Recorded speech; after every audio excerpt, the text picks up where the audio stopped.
Olá, meu nome é Marcos Martins, sou sócio fundador da Expertise Consultoria. Hoje nós vamos trazer para vocês o nosso primeiro podcast, Menos Imposto, por favor. Se sua empresa está no Simples Nacional, me ouça com atenção, porque isso pode estar fazendo ela perder muito dinheiro. Nosso time de especialistas vai trazer para vocês casos reais que, com um simples ajuste tributário, com um simples ajuste ali no enquadramento tributário, fizeram com que essas empresas lucrassem mais sem vender mais. Então, isso é muito importante, é um assunto que pode salvar uma empresa e eu peço para que todos ouçam com atenção e vejam com atenção. Por favor, segue nosso podcast. Estou com o meu lado aqui o Dr. Magno e ao meu outro lado o Dr. Gilberto. Vou passar a bola aqui para o Dr. Magno se apresentar e dizer algumas outras coisas aqui importantes para o nosso tema. Meu nome é Magno Moura, bom dia. O tema de hoje ele até surgiu de uma necessidade que a gente captou junto a um cliente empresário. Em visita a esse cliente, o cliente perguntou se estava certo a apuração do imposto dele, porque ele estava enquadrado no Simples Nacional e disse que não estava tendo condições de fazer os recolhimentos das guias, porque estavam muito altas. Daí surgiu a dúvida, isso está correto? Então, assim, o Simples Nacional ele foi criado para facilitar a vida do empresário no que tange ao recolhimento dos tributos com uma única guia, ou seja, ele consegue recolher impostos federais, estaduais e municipais com uma única guia de pagamento, de recolhimento. Nesse sentido, então, eu quero perguntar para o Dr. Gilberto Brito, que é o nosso tributarista.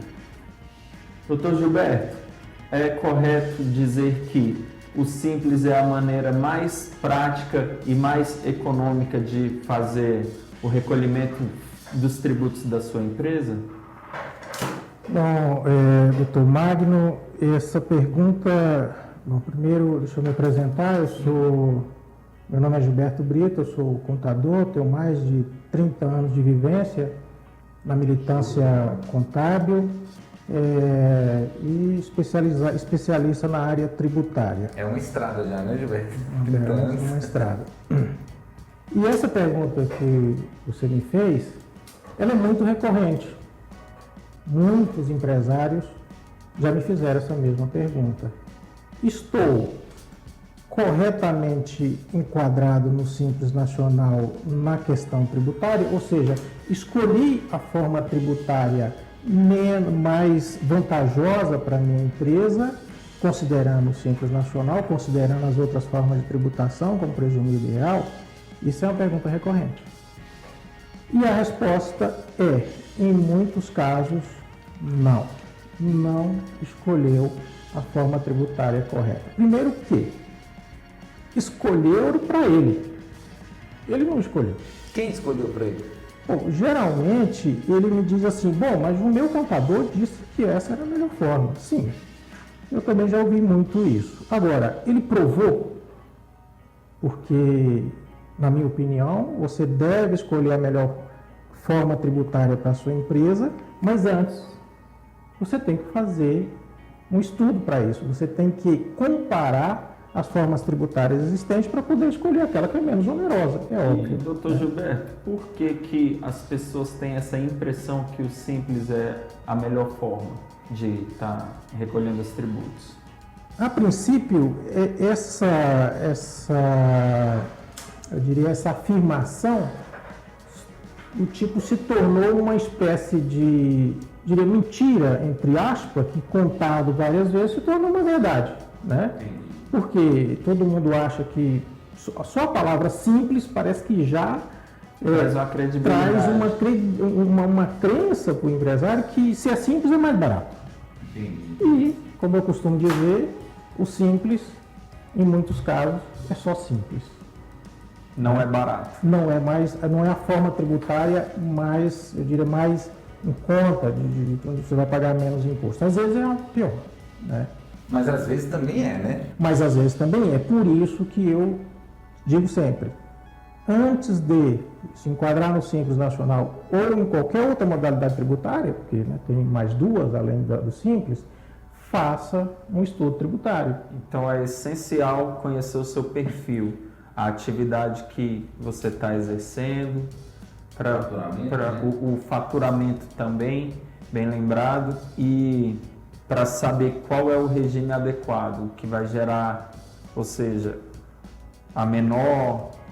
os menores custos à empresa. Isso mesmo. O empresário ele não deve ter, eu diria, ele tem que gastar esse tempo e, quiçá, até dinheiro para fazer esse comparativo. Isso é fundamental. Ele vai gastar um pouco do tempo dele, talvez contratando um especialista para fazer esses comparativos, gastar um pouco do dinheiro, mas esse dinheiro que ele vai investir, esse tempo que ele vai investir, vai retornar para ele de forma... Porque engraçado isso, você falando, que tem uma pergunta que muitos empresários, eles fazem um business plan, né? Eles fazem um plano de negócio. Eles contratam até especialistas para quê? Para poder ver se aquele ponto é bom, se aquela atividade que ele vai desempenhar é boa. Mas nunca para questão fiscal. Mas né? nunca para questão fiscal. Essa é uma realidade.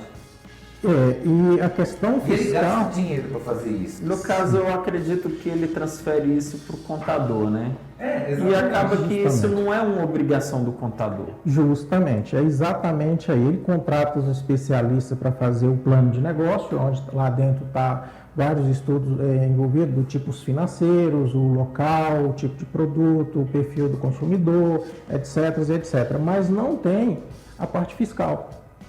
Por quê? Porque ele acha que, bom, concluí o meu plano de negócio, agora vou montar minha empresa, vou chamar o contador, primeiro para constituir a minha empresa, segundo para dizer que forma de tributação eu devo me enquadrar, considerando o perfil, considerando um monte de coisa.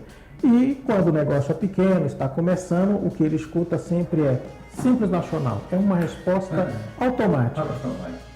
E não é assim. Não pode ser assim. E por que essa resposta automática? E porque culturalmente já se vendeu isso, isso está espalhado na cultura como se fosse uma verdade absoluta, e não é. Mas, pelo menos do ponto de vista prático, o Simples Nacional é mais fácil de ser administrado? Talvez seja por isso? Sim, exatamente. É o que eu disse antes, o Simples Nacional é simples, mas não significa que seja o mais barato, tributariamente falando. Então, olha só, diante disso, a gente separou algumas perguntas aqui que foram extraídas de alguns fóruns de discussão sobre essa temática do Simples Nacional. E a primeira pergunta o senhor já até respondeu: o meu contador me vendeu a ideia de que o Simples é muito melhor, porque é mais fácil. Ele está certo? O senhor acabou de nos responder que em alguns casos, né, quer dizer, alguns casos sim, e outros não. Tem que fazer o comparativo. E aí, agora a segunda pergunta que a gente extraiu é: por que não compensa ficar no Simples se o recolhimento é único? A guia, igual o Dr. Magno fez no primeiro momento da pergunta, é simples o recolhimento. Isso não é melhor para o empresário ter esse recolhimento? Porque ele só está pagando um único imposto, não é isso que se vende, a ideia? A forma de apuração do Simples, de chegar naquela guia única lá, de fato é bem mais fácil, é bem mais simples, né? Menos burocrática. Porém, é uma guia única que pode ser mais alta, ou seja, um valor maior, do que 5, 6 guias em separado, individuais, de uma outra modalidade tributária, né? Então, obviamente, se falando da forma de apuração, simples é bastante simples, mas não significa que seja o mais em conta, a carga menor. Mas por em relação qual à questão motivo? do... Bom, os motivos são diversos. Um dos principais motivos são alguns benefícios fiscais que existem nas leis, muito conhecida, a 10.204 de 2004, que estabelece alguns benefícios fiscais para alguns produtos que a grande massa da população consome, por exemplo, carnes, arroz, cereais de uma forma geral, né? E, enfim, aquilo que está na cesta básica. E a empresa que comercializa esse tipo de produto, estando no Simples Nacional, não pode se beneficiar desse tipo de benefício, né? Benefício que leva o produto, o imposto sobre o produto, alguns impostos sobre o produto, a alíquota zero. Isso é muito significativo. É por isso que eu digo. Principalmente nesse ramo de alimentação, que a margem de lucro é muito baixa, né? Principalmente no ramo de alimentação, onde a margem de lucro é muito baixa, né? E que essas empresas que comercializam esse produto ganham no volume. Eles têm que vender muito para poder ganhar alguma coisa. E vender muito significa ir aumentando a alíquota na tabela do Simples Nacional. A gente sabe que ela é progressiva, né? Então começa ali o comércio, por exemplo, começa com 4% e pode chegar a 13%, 14%, de acordo com o anexo 1 lá da tabela do comércio. Estou falando só do comércio, estou dando números exatos aqui não, mas é por aí. Então, quando você pega um pequeno negócio que a rigor você olha ali, olha, esse sujeito, essa pessoa, essa empresa tem que ser do Simples, porque ele é pequeno. Isso não Até porque o cara vai crescer depois, não né? procede. Não é uma verdade absoluta. E o que eu estou contestando aqui é essa verdade absoluta que existe no mercado, não sei porquê, de que o Simples é o melhor. Melhor para quem? Aí a pergunta, melhor para quem? Mas no caso, então, você está querendo dizer que o regime do Simples Nacional, ele tira benefícios que os outros regimes concedem? Ou é a forma de calcular nele que gera essa distorção na hora de recolher o imposto? O regime do Simples Nacional, ele proíbe a utilização do benefício que em outras modalidades, como o presumível real, você poderia utilizar, né?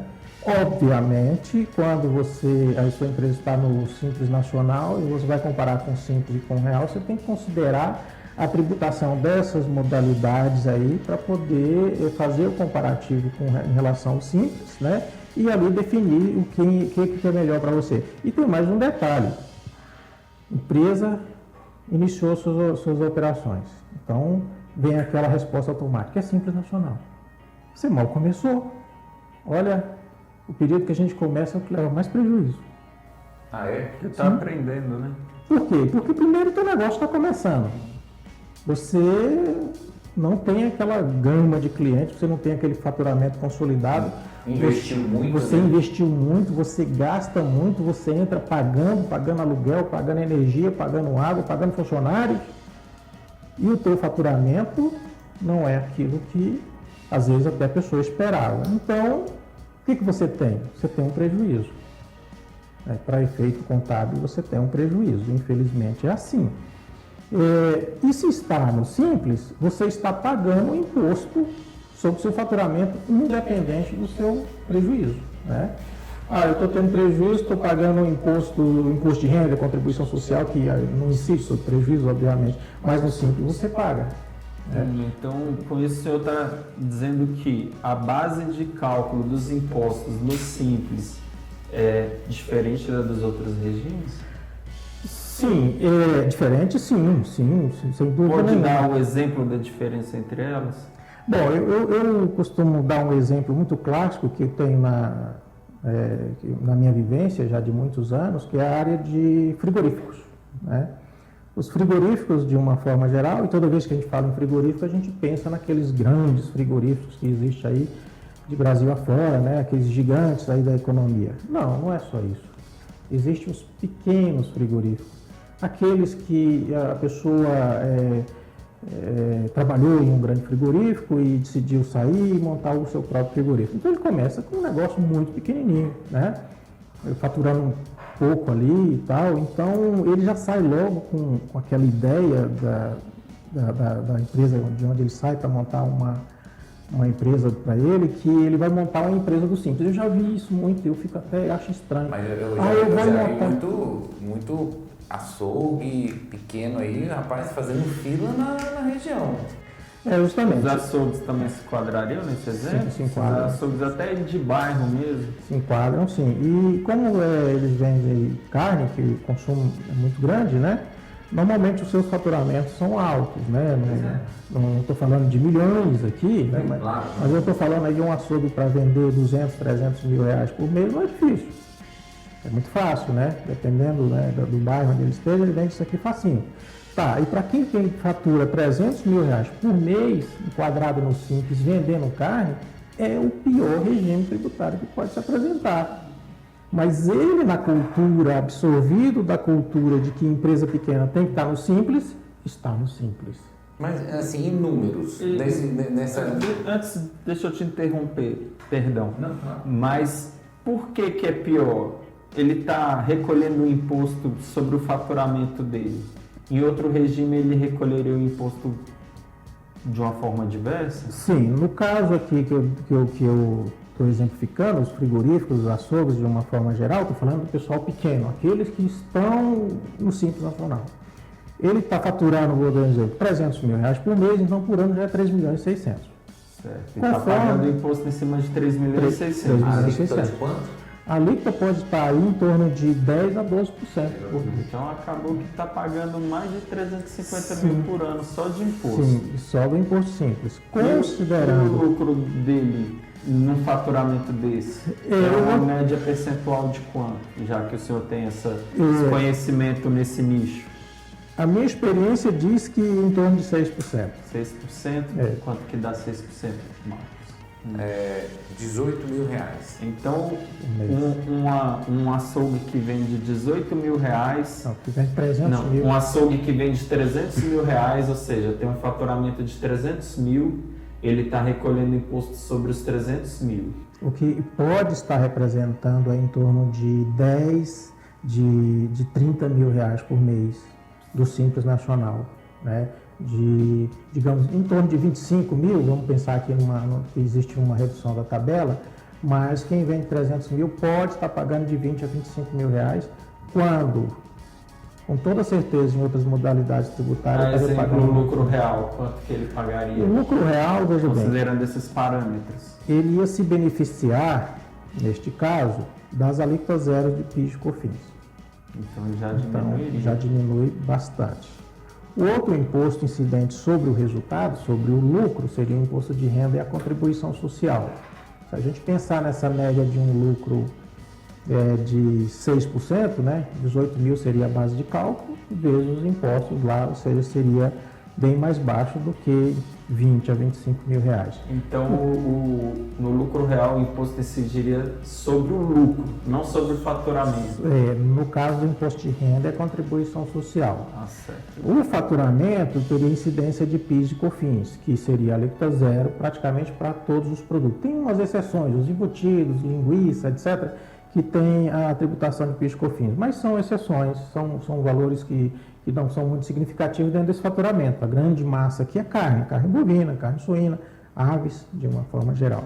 Aí, por outro lado, quando alguém me fala sobre o lucro real para os açougues, os frigoríficos, eles vêm e dizem assim, tudo bem, mas e o ICMS? Porque na parte do Estado, do governo federal, eu posso ter vantagem. Esse é o calo, né? Agora, e o ICMS? Bom, ICMS. Esse ICMS aqui, em vários estados, de uma forma geral, para as empresas frigoríficas e atacadistas, existem benefícios fiscais também, né?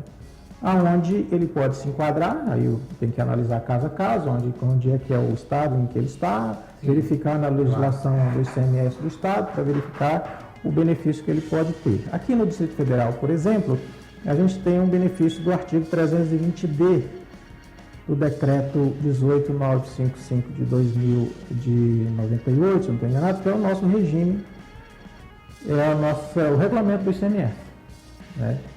Onde essa tributação de ICMS chega a uma média, colocando aqui algumas faixas de tributação que vai de 1% até 0,10%, 0,1%, a média dá 0,76%. Então, veja bem, olha a vantagem. Em outros estados não tem, no Goiás tem, Tocantins tem. Tocantins é 1% dos atacadistas. Então, eu sou atacadista de carne lá, eu vou ter esse benefício. Então, né? Acaba que mesmo considerando o recolhimento fracionado, mas por conta da base de incidência do imposto ser o lucro e não o faturamento, ainda é mais vantajoso. Nesse caso de açougues, nesse caso dos frigoríficos, de forma geral, esse tipo de segmento. Exatamente. Se eu fosse Se eu fosse simplificar aqui para os nossos ouvintes e para o pessoal também que está nos ouvindo para o YouTube, R$300 mil é o faturamento mensal. Mas assim, 300, a gente fala de 300 de uma forma bem modesta, porque a gente está falando de frigorífico, mas tem frigorífico hoje em dia, açougues, que... Tony Ramos, da Friboi, tô brincando, né? É bilhões. Mas no caso açougues, que tem açougues que movimentam muito mais que isso, que tem até fila para ser atendido, igual o banco. Exatamente. Então assim, se eu pegar aqui para o nosso ouvinte, R$300 mil o faturamento do frigorífico. Ele estando no Simples Nacional, quanto que vai ser de imposto por mês? Uma média. Como eu te falei, em torno de 20 a 25 mil reais vai ser imposto do Simples Nacional, provavelmente. Obviamente, a gente tem que fazer os cálculos de forma bem apurada para chegar nos valores certos. Mas uma certos. média de 25 mil. Essa média. Ótimo. E se ele, então, não estiver no Simples, ele estiver enquadrado no lucro real, quanto que ele teria aí de pagamento de imposto? Assim, numa visão também macro, não precisa, porque se for uma visão micro, você tem que adentrar nos balancetes da empresa, né? Sem dúvida, nós estamos falando aqui de números gerais, né? Sim. Sem naturalmente nada, diria, preciso, né? Porque, óbvio, eu tenho que fazer as contas, os cálculos. Eu já fiz um comparativo desses, de uma empresa que faturava um pouquinho mais do que isso, 400, 500 mil reais por mês. E ele pagava em torno de 30 mil reais por mês e mudou a sua forma tributária no ano subsequente, porque dentro do ano você não pode, só no ano subsequente, e foi para o lucro real. E ele conseguiu reduzir essa carga tributária de 30 mil para 18 mil reais. Considerando a carga tributária total, inclusive ICMS. Isso é mês.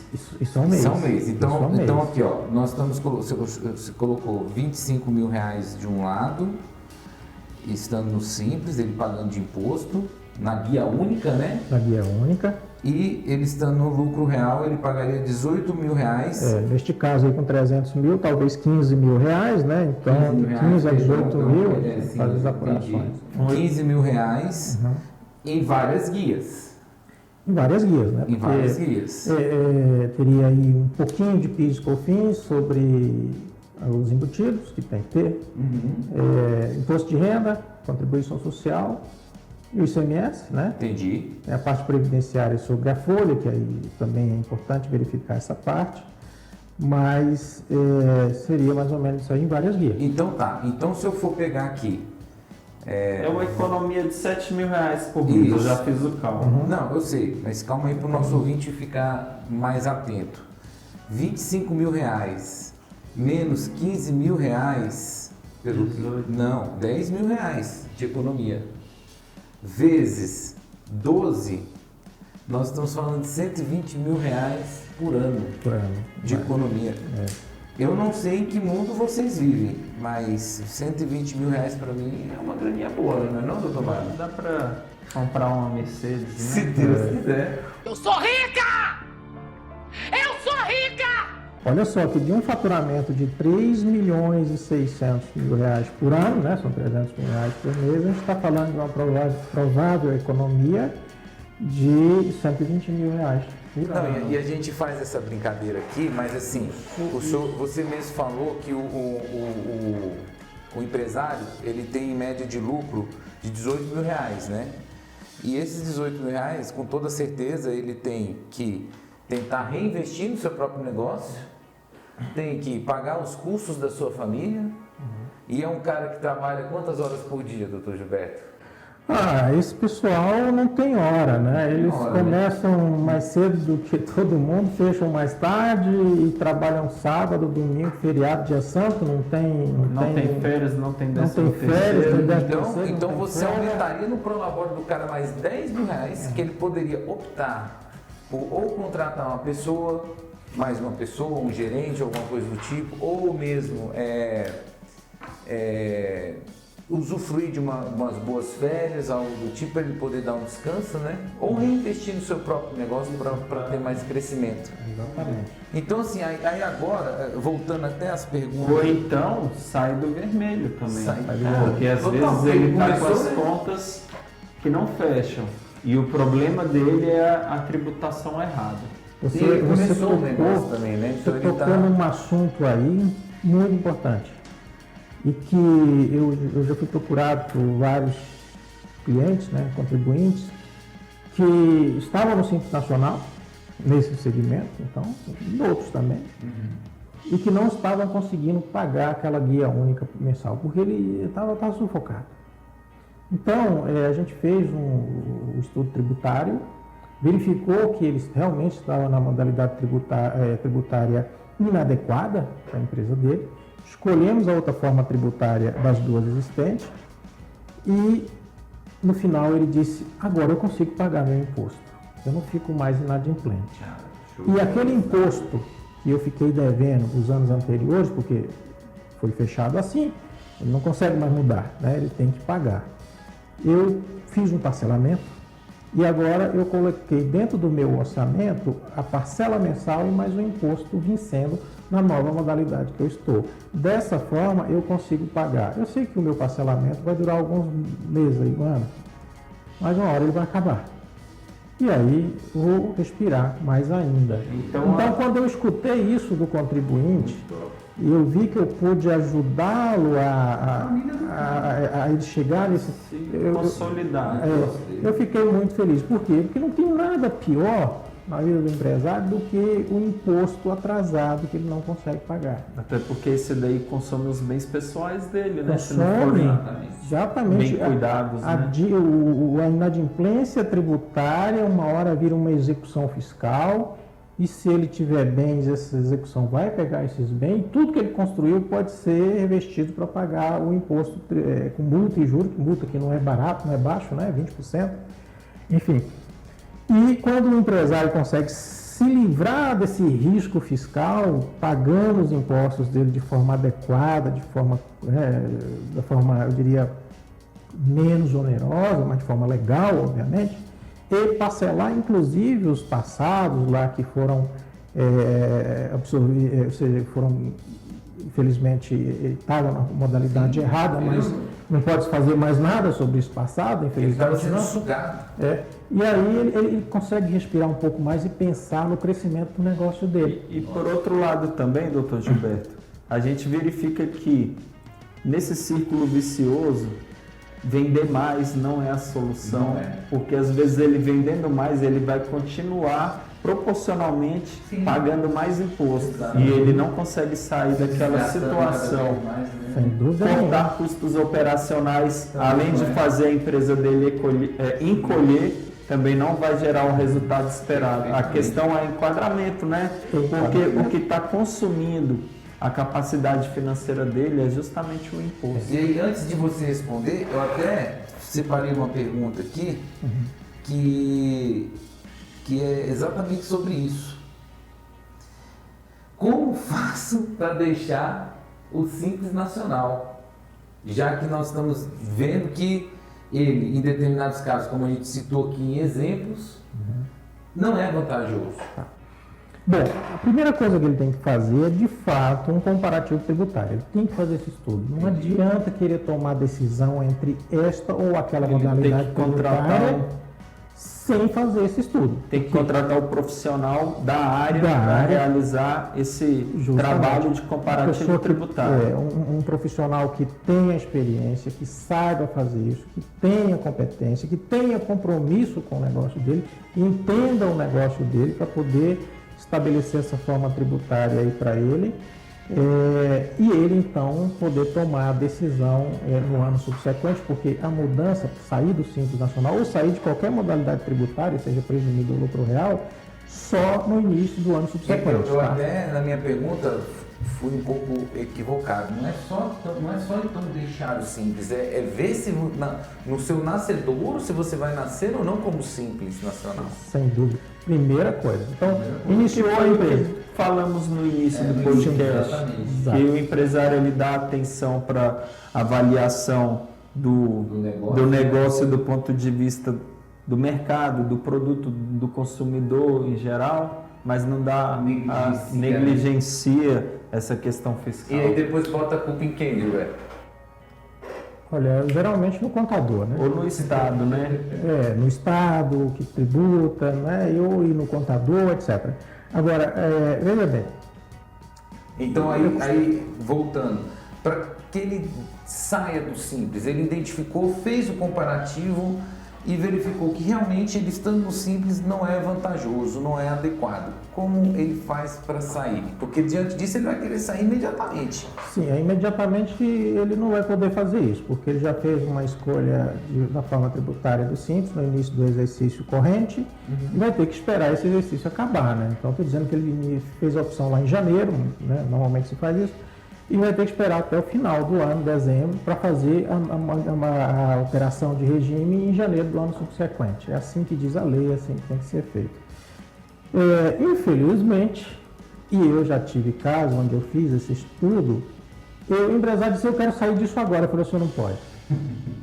Não é possível. Eu falei: sim, senhor, não pode. Se o senhor escolher esse regime, o senhor vai ter... Meu Deus do céu, então considerando as suas projeções, eu estou perdendo aqui nesse regime R$5 mil por mês, um exemplo, e nós estamos no mês 8. Eu já perdi 40 mil. Isso. Então eu vou perder mais 20? Vai. Sim, senhor. Mas antes tarde do que nunca. É verdade, né? Mas isso, antes tarde do que nunca. Então eu vou fechar essa empresa e abrir outra. É bobagem.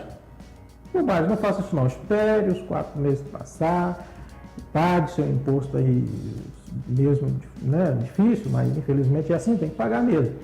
Então, o senhor parcela, né, quando tiver oportunidade. E tem a forma de recuperar isso também, né, Gilberto? Que a gente pode estar abordando nos próximos podcasts. Sim, né? sim. Isso provavelmente vai ser um outro tema da gente sobre a recuperação de crédito para as empresas do Simples Nacional. Então, assim, empresário, não se desespere, porque tem como correr atrás do leite derramado. É verdade. Tem solução. Para todo problema tem uma solução.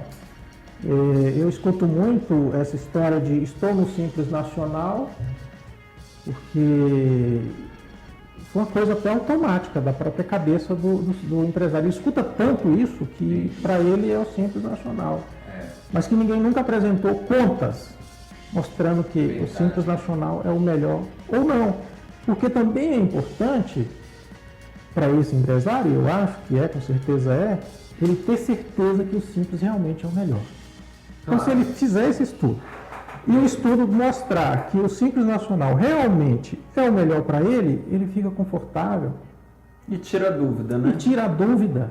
Né? Total. E tira a dúvida. E digo mais, eu costumo dizer, o Simples Nacional é bom hoje para aquela empresa, pode não ser amanhã e depois de amanhã voltar a ser. Mas que isso? Conversa é essa? Bom, eu digo assim, iniciei minha empresa Simples Nacional. Foi a melhor escolha? Foi. Fiz o estudo, realmente foi a melhor escolha. No ano seguinte, eu fiz novamente os meus estudos e percebi que, devido ao crescimento da minha empresa, devido a alguns benefícios que apareceram, que não existiam naquela época. Claro, né? leis se criam, se cria, né? isso é constante. Benefícios são concedidos. Benefícios são concedidos e são também revogados. Isso aí, o legislador, o governo, né, ele faz isso frequentemente, ele modifica também. Por exemplo, nós estamos falando da lei do Zé de Pisco Cofins, isso é uma coisa antiga, né, desde 2004. Mas o governo já pode revogar isso. Sim. E aí, de repente, por conta disso, talvez ser vantajoso voltar para o Simples. Exatamente, é onde eu disse aí, e depois da manhã voltar a ser. Então, é um estudo... Então, assim, só para ficar claro para os nossos ouvintes, não estamos aqui dizendo que o Simples Nacional é o pior sistema tributário. Não, de forma não é nenhuma. isso. Mas que há que se fazer um comparativo para identificar qual o enquadramento melhor para a limpeza que você está criando ou que você já tem e verificar quantitativamente quanto que você está pagando os impostos ou poderia deixar de pagar, né? E é bom ficar claro também que permanecer ou voltar não é um caminho sem volta, né? Negativo, de forma alguma. Você pode surfar, eu diria aí, nessas modalidades aí, de uma forma legal, modalidade tributária de forma legal, você pode estar neste ano no Simples Nacional, No ano seguinte, você, através de um estudo, você verifica que o lucro real ou presumido seria o melhor, então você vai para ele, fica aquele ano, depois finalizou o ano, você faz o estudo novamente e ele pode identificar que o simples E pode ser melhor no ano subsequente. Isso chama-se planejamento estratégico. E o planejamento estratégico não é só dizer, vou comprar o meu produto agora do fornecedor tal, porque ele me dá uma vantagem tal. Não, ele também envolve o tributo. Olha, o tributo é uma carga muito pesada sobre os produtos. Eu já tive casos aqui, de clientes que pegou o telefone e ligou para vários fornecedores de Brasil afora para comprar um no-break. No-break é uma peça enorme que segura a energia. Eu não estou falando desses no-break pequenos de computador, não. Estou falando daquelas coisas de industrial mesmo. E ele saiu ligando para o Rio Grande do Sul, ligou para São Paulo, ligou para Minas Gerais, ligou para o Norte, ligou para o Nordeste e encontrou o melhor preço em São Paulo. E ligou para Brasília. E tinha aqui em Brasília. Mas ele não ligou para o contador. Esse foi o erro. Ele comprou a peça, chegou aqui, e quando chegou aqui, o contador pegou a nota e calculou o imposto CMS diferencial de alíquota. Você inviabilizou o meu negócio. Inviabilizei o seu negócio. Simplesmente estou fazendo a guia tributária, conforme a legislação, o senhor tem que pagar a diferencial de alíquota. Mas se eu soubesse disso, eu não tinha poderia comprar de São Paulo, eu ia comprar aqui em Brasília, que está do meu lado, e, considerando o preço de São Paulo, o frete e esse imposto, ficaria mais barato. Entendeu?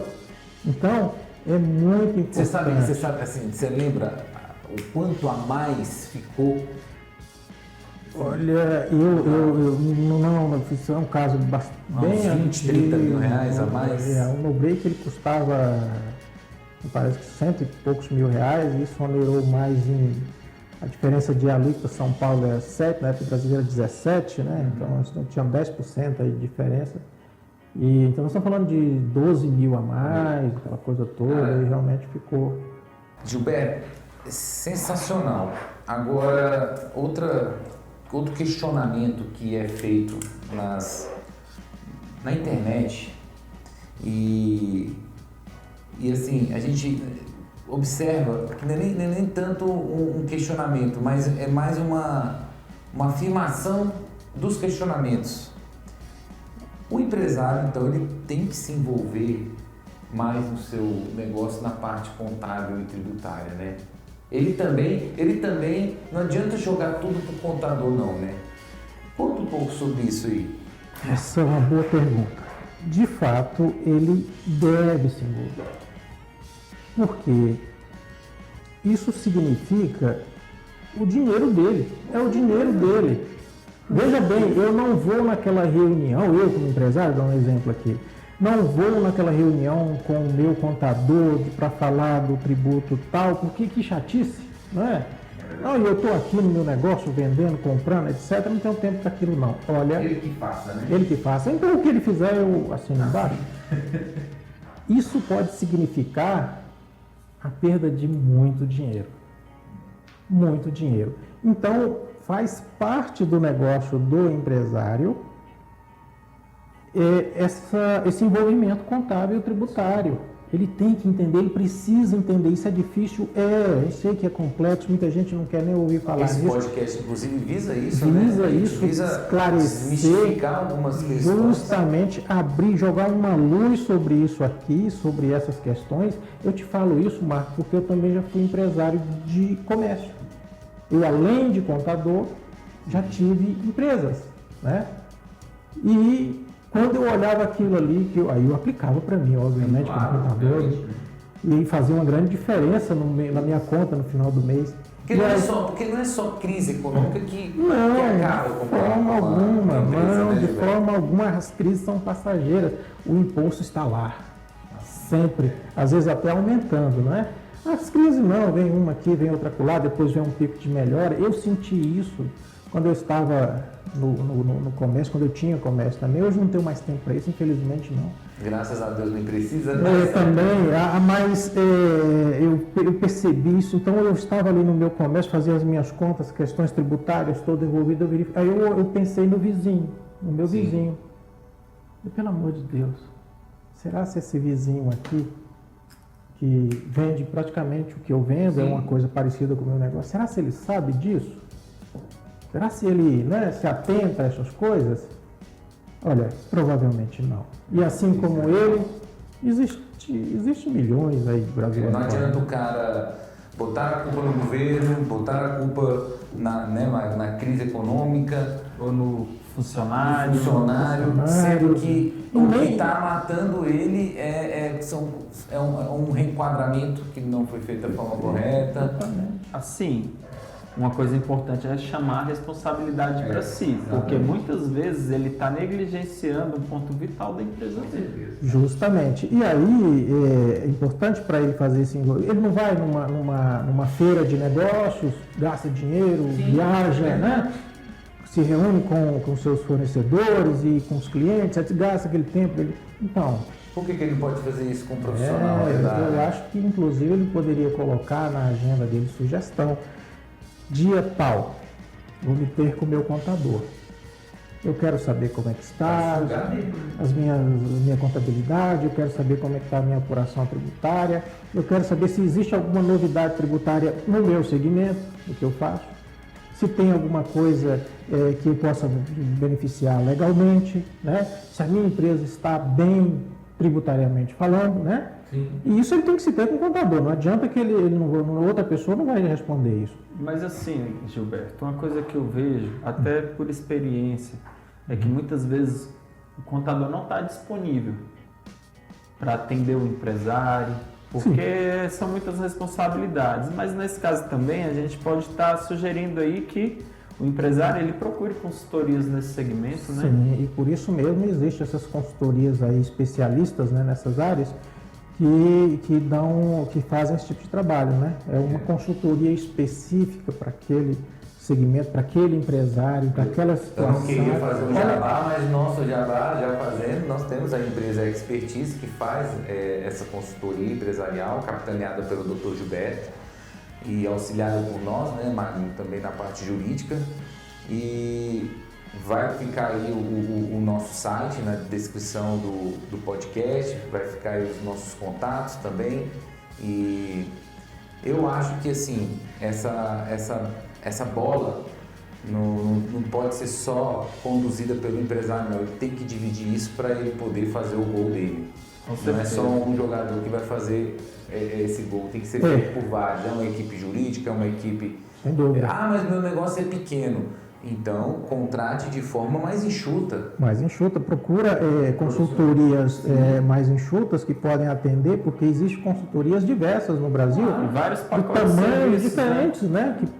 As grandes, olha, eu não consigo contratar aquela, mas eu consigo contratar aquele, né? Sim. E assim vai. Agora, como você falou, o empresário, provavelmente ele não pode ir para esse campo jogar só essa partida, né? Sim, ele tem que ter aqui os parceiros, né? Os contadores, os advogados que tratam dessa área na parte tributária. Agora, é sempre muito importante dizer, ele é o dono da bola. É verdade. Se ele não colocar a bola em campo, os demais não vão. Melhor, ele é o capitão. Ele é o capitão. Ele é o capitão. Que está em campo, né? Então, a proatividade, a iniciativa tem que partir dele. Eu não vou mudar nada tributariamente em uma empresa se ele não me procurar, ou se ele não me perguntar, ou se, né, porque eu não vou chegar lá. Atrás, exatamente, eu não vou impor, não. Olha, eu olhei aqui para a sua empresa e é isso. que você está tendo dinheiro. Isso não existe. Né? Magno, tem algum outro questionamento você feito pelo Dr. Gilberto? Olha, eu acho que o tema foi bem abordado, só lembrando que os casos que utilizamos são exemplificativos e não podem ser tomados para aplicação ao caso específico de cada ouvinte. É da letra, né? Isso mesmo, sendo que os valores, os percentuais que citamos, eles precisam ser devidamente apurados para que tenham um efeito positivo no seu caso. Show de bola. Eu vou encerrando aqui esse podcast, encerrando aqui esse conteúdo nosso que visa realmente jogar essa luz para o empresário nessas matérias que ele nem quer ouvir falar, mas tem que ouvir falar, porque como vocês viram aqui, mesmo em estimativa, são números altos de economia, né, que podem fazer uma diferença no negócio. Bastante significativo. Então, assim, nosso próximo podcast nós vamos abordar sobre a recuperação de créditos. E é um tema muito interessante, né, Gilberto, como a gente tinha abordado. Sim, é um tema extremamente importante. Existem vários segmentos que já estão se beneficiando dessas modalidades de recuperação de crédito, né? Entre elas, a gente pode até destacar o próprio Simples Nacional. Até no Simples recupera, então? Até no Simples Nacional você recupera, ou seja, nós estamos falando do Simples Nacional, da melhor forma tributária, né? Que pode não ser o Simples, pode ser o Simples, aí tem que fazer o estudo para isso. Mas existe uma outra coisa aí por trás disso tudo que é, descobri que eu não deveria estar no Simples, que foi o que só que eu estava nele os últimos 5 anos. O exemplo que você citou, né, Mário? Isso, de correr atrás do prejuízo. Isso. Posso correr atrás desse prejuízo? Consigo correr atrás desse prejuízo? Paguei algo a mais que não deveria ter pago? E posso recuperar? A resposta é sim. Vamos analisar, né? Vamos analisar. É necessário fazer um levantamento disso tudo para descobrir isso? Sim, é óbvio. Né? Ninguém chega nos números ou nessa realidade sem fazer isso. Né? Mas com mais profundidade. Muita profundidade. No nosso próximo podcast. Técnica, né? Menos imposto, por favor. Menos imposto, por favor. Vamos lá. Então, muito obrigado a todos. Eu vou encerrando aqui o podcast. E menos imposto, por favor. Um abraço. Abraço a todos. Bom, pessoal, como vocês acabaram de acompanhar, esse foi o nosso primeiro podcast Menos Imposto, por favor. Eu queria pedir para aqueles que estão assistindo através do vídeo, do YouTube, deixe seu like se gostar do conteúdo, se inscreva no canal, deixe seus comentários, deixe sugestões para novos conteúdos. Aqueles que também estiverem nos acompanhando através das plataformas de áudio, Spotify, Deezer, vai estar na descrição do conteúdo nossas mídias, que também vocês podem fazer um engajamento e deixar lá suas sugestões. Vocês não deixem de acompanhar o próximo conteúdo. O próximo podcast vai ser como recuperar tributos no Simples Nacional e em outros enquadramentos tributários também. É isso daí, pessoal. Até logo. Forte abraço.